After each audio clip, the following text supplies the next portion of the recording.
मैं एक लड़के को ट्यूशन पढ़ा रही थी जो 10वीं में 2 बार फेल हो चुका था। वह 15 साल का नहीं बल्कि 17 साल का था।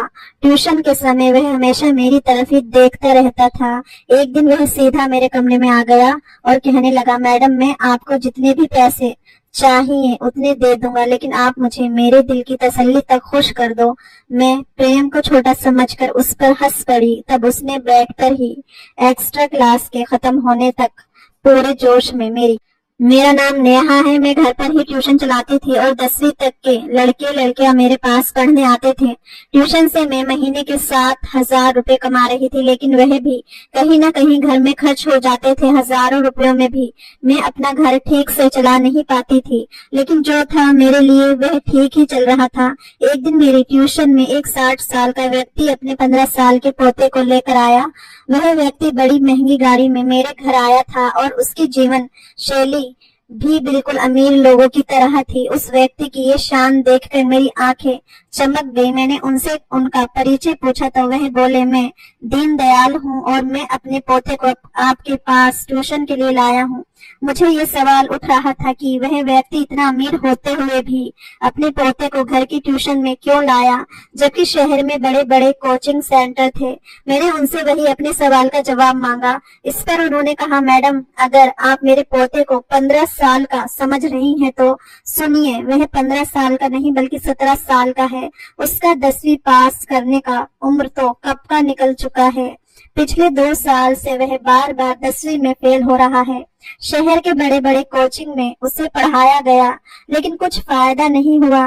एक छात्र से आपका नाम सुना था। कभी कभी जो बड़े लोग नहीं कर सकते वह एक साधारण व्यक्ति कर देता है। अब मैं आपके पास बहुत उम्मीद लेकर आया हूँ। मुझे यकीन है कि आपके यहाँ पढ़ने से मेरा पोता इस बार जरूर 10वीं पास करेगा। दीनदयाल की बातों में मुझे सच्चाई नजर आई और मैं उनके पोते का एडमिशन कर लिया। उस दिन से ही वह मेरे पास पढ़ने आया था।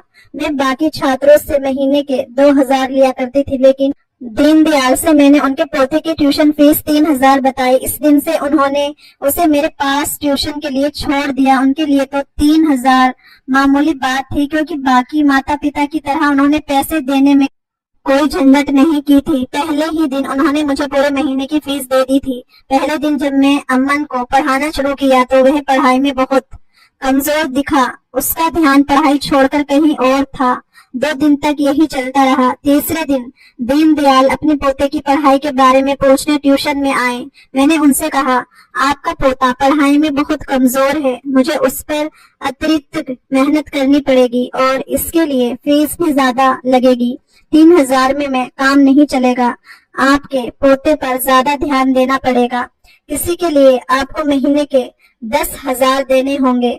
दीनदयाल ने कहा, 10,000 की जगह मैं तुम्हें 20,000 दूंगा, लेकिन इस साल मेरा पोता 10वीं पास होना चाहिए। अब मैं अतिरिक्त पैसे ले रही थी, इसलिए मैंने अतिरिक्त क्लास के लिए भी हाँ कर दी। दोपहर 2 बजे से 3 बजे तक बाकी सारे छात्र ट्यूशन खत्म करके अपने अपने घर चले जाते थे, लेकिन अमन 3 बजे के बाद भी शाम के 5 बजे तक अकेला ट्यूशन में रुकता था।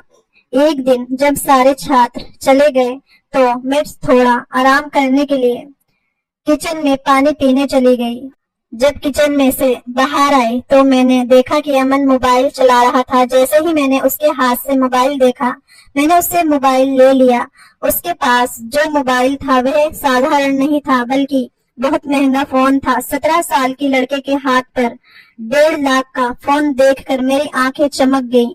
अमन बहुत ही जिद्दी था। ये मुझे उस दिन समझ में आया जब मैं उसके हाथ से मोबाइल वापस लिया।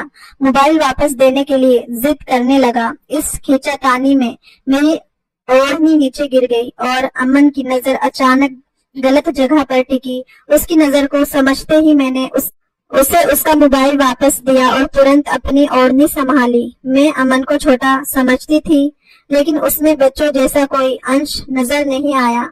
मैंने उसे उसका मोबाइल दे दिया और उसके बाद उसे कुछ नहीं कहा। मैंने उससे कहा, ट्यूशन खत्म हो गई है, अब घर जाओ।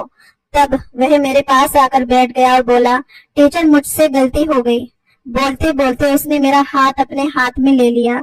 उसका स्पर्श मुझे किसी बड़े व्यक्ति की तरह महसूस हुआ। वह मेरे पास बैठा था। तभी मेरा पति घर आया। मेरे पति ने हमारी ओर ज्यादा ध्यान नहीं दिया क्योंकि वह अमन को एक छोटा लड़का समझता था। जब अरमान घर आया तो मैंने उसका उतरा हुआ चेहरा देखा। मैंने अमन से कहा, मुझे तुमसे कोई नाराजगी नहीं है, अब तुम घर जाओ, ट्यूशन का समय खत्म हो गया है। अमन ने मेरा हाथ छोड़ा और मैं अपने कमरे में चली गई। मैं अरमान से पूछा, अरमान क्या हुआ, तुम्हारा चेहरा इतना उतरा हुआ क्यों है? इस पर वह बोला, इस महीने मेरी तनख्वाह कम आई है, कई हफ्ते इस महीने कट गई हैं। उसके उतरे चेहरे को देखकर मैंने उनसे अपनी अलमारी में 10,000 निकाल के दिए। मैंने उसे बताया कि मैं अपने ट्यूशन क्लास से अच्छी कमाई कर रही हूँ। पैसे देते ही अरमान ने मुझे गले से लगा लिया। जब उसने मुझे गले लगाया तो मेरी नजर कमरे के दरवाजे पर गई जहाँ मुझे अमन दिखा। वह हमारे कमरे में झांक रहा था। उसे देखते ही मैंने कहा, अमन तुम यहाँ? तब वह अरमान के सामने हिचकिचाता हुआ बोलने लगा। अमन ने कहा, टीचर मुझे मैथ का एक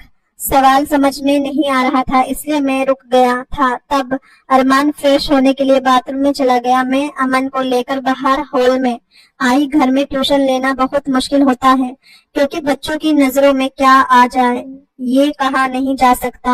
हॉल में आते ही अमन ने कहा, गणित में कल समझ लूंगा, और फिर वह घर चला गया। अगले दिन अमन एक्स्ट्रा क्लास के लिए 3 से 5 तक रुका। उसे मैं थोड़ा अभ्यास देकर अपने कमरे में चली गई। आज शाम मैंने तय किया था कि मैं अपने लिए एक जोड़ी झुमके खरीदूंगी। पिछले कई दिनों से मैं इसके लिए पैसे जमा कर रही थी। जब मैं कमरे में जाकर अलमारी देखी तो वहां केवल 5,000 थे। मैं कल 30,000 जमा किए थे, जिनसे 10,000 में अरमान को दे दिए थे। बाकी 15,000 कहाँ गए? मुझे कुछ समझ नहीं आया। आखिरकार मेरी आंखों में आंसू आ गए। तभी अचानक अमन वहां आ गया। उसने मेरे आंसू पोंछे और मुझसे पूछा कि क्या हुआ। मेरी समस्या सुनकर अमन अपने बैग से 20,000 लाया और मेरे हाथ में रख दिए। मैं भावुक होकर उसे गले लगा लिया। हालांकि मैं भावनाओं में बहकर उसे गले लगाया था, लेकिन अमन ने मुझे कुछ अलग तरीके से पकड़ा था। उसका स्पर्श गलत जगह हो रहा था। जब अचानक मुझे उसका ऐसा स्पर्श महसूस हुआ तो मुझे एहसास हुआ कि अमन अब छोटा नहीं रहा। मैं तुरंत उसे अपने से दूर कर दिया। जब मैं उसकी नजर देखी तो मैं हैरान हो गई। मैं उससे पैसे वापस ले लिए और उसे बाहर हॉल में भेज दिया। उस दिन के बाद से अमन मुझे और ज्यादा चिपकने लगा। वह मुझसे हंसकर और खेलकर बात करने लगा था। ऐसे ही दिन बीतते गए। कुछ दिन बाद जब मुझे फिर से पैसों की जरूरत पड़ी, अमन की नजर फिर से फिसल गई। वह मुझे ऐसी जगह घूर रहा था कि मुझे अपने दुपट्टे का भी ध्यान नहीं रहा। मेरी नजर अमन पर थी। वह पुरुष जो स्त्री के नखरे उठाता है और उसे खुश रखता है, उसी के साथ समय बिताने की स्त्री की इच्छा होती है। पिछले कुछ दिनों से मैंने अपने पति को खुद से दूर रखा था क्योंकि वह मेरी जरूरत है पूरी नहीं कर पा रहा था, इसलिए उसे मेरे साथ समय बिताने का भी हक नहीं था। जब मैं अपना दुपट्टा ठीक करना शुरू किया तो अमन ने मुझे अपना एटीएम कार्ड दे दिया। उसका इरादा यही था कि मैं अपना दुपट्टा ठीक ना करूं। मेरी सुंदरता देखकर वह मेरी मदद कर रहा था, ये मुझे समझ में आ गया था। धीरे धीरे मैंने उसे अपने प्रेम के जाल में फंसाना शुरू कर दिया। अब उसका ध्यान पढ़ाई से हटकर मुझ पर ज्यादा था। मुझे भी इसका ध्यान अपनी ओर से हटने नहीं देता था। एक दिन शाम को अमन के दादाजी उसे लेने आए थे। उन्होंने कहा, आपके पास में अमन की ट्यूशन लगाकर सही निर्णय लिया है क्योंकि उसे ट्यूशन में आने की बहुत ज्यादा चाहत होती है। अमन को पढ़ाई की चाहत थी या किसी और चीज की, ये उसके दादाजी को नहीं पता था। एक बार अमन ने मुझसे कहा, टीचर आप साड़ी से भी ज्यादा अच्छे छोटे कपड़ों में लगेंगी। तब एक्स्ट्रा क्लास के समय अमन मुझे शॉपिंग के लिए मॉल में ले गया। उसने मुझे बहुत महंगे कपड़े खरीद कर दिए। मैंने उससे कहा, तुम इतना पैसा खर्च कर रहे हो, अगर तुम्हारे दादाजी को पता चलेगा तो। इस पर अमन ने कहा, अगर दादाजी को पता चला कि मैं कितना पैसा खर्च कर रहा हूँ तो भी वह मुझे कुछ नहीं कहेंगे क्योंकि मेरे खर्च के लिए वह खुद पैसे मेरे अकाउंट में डालते हैं। दादाजी मुझे 50,000 पॉकेट मनी देते हैं और पिछले कई सालों से मेरे अकाउंट में काफी पैसा जमा हो चुके हैं। मैं आज तक किसी पर भी खर्च नहीं किया और अब मैं तुम पर कर रहा हूँ। अमन का जवाब सुनकर मेरी आंखें फटी की फटी रह गई। यहाँ मुझे महीना भर काम करने पर भी पूरे 30,000 नहीं मिलते थे और अमन की पॉकेट मनी ही 50,000 थी। उसके पॉकेट मनी होने के बावजूद अब मैं उसे पैसे पर अपना अधिकार जमा रही थी।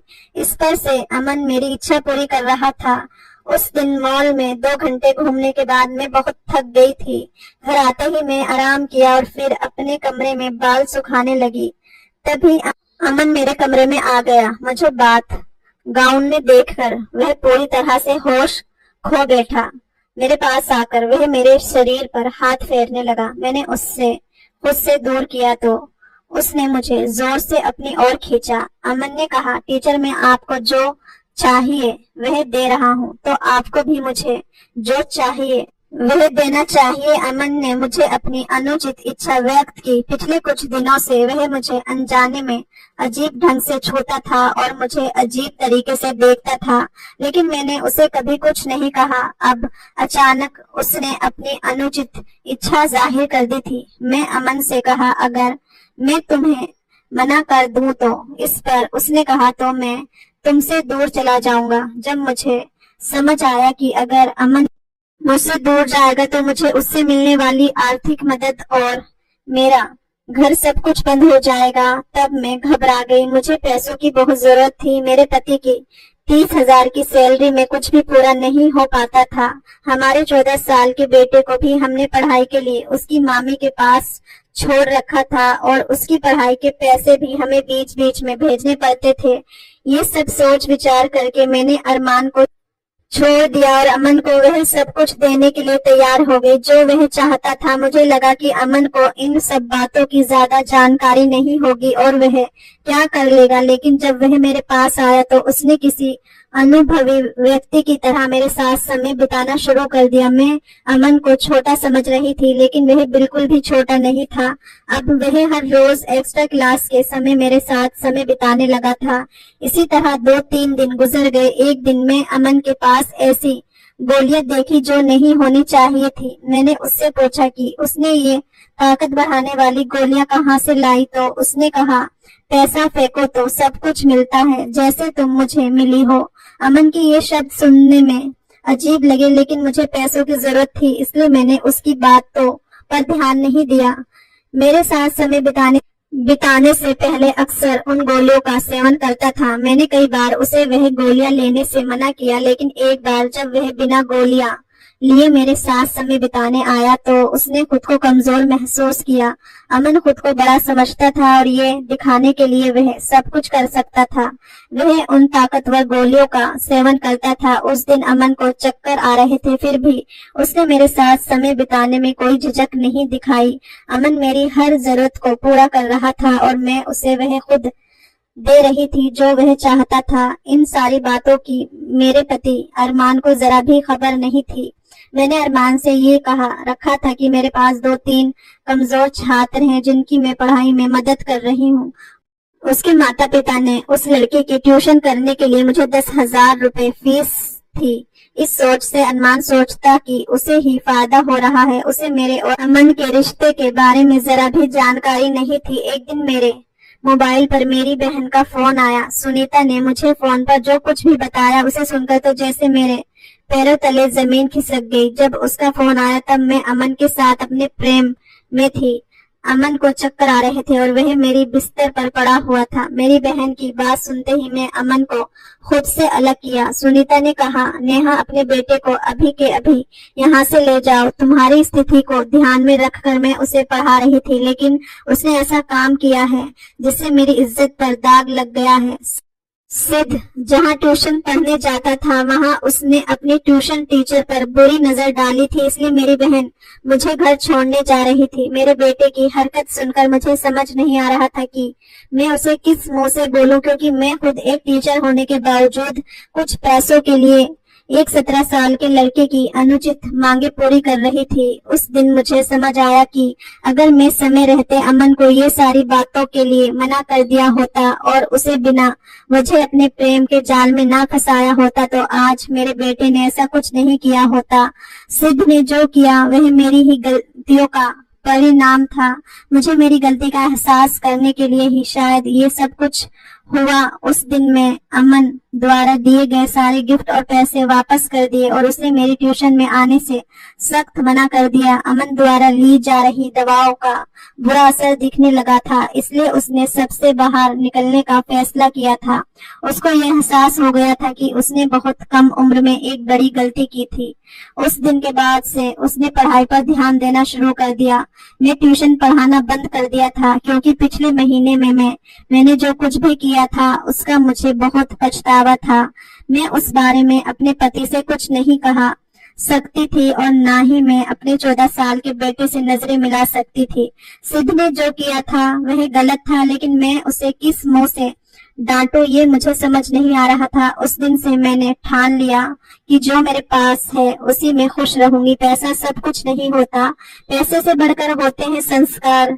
मैं अपने बेटे और विद्यार्थी को संस्कार देना भूल गई थी। पैसे कमाने की धुन में मैंने अपने संस्कारों को खो दिया था।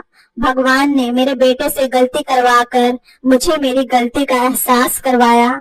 उस दिन से मैं अपने सिद्ध को अच्छे संस्कार देने लगी। तो दोस्तों, कहानी कैसी लगी कमेंट करके जरूर बताएं। दोस्तों, कहानी अच्छी लगी हो तो लाइक सब्सक्राइब कर देना। धन्यवाद दोस्तों।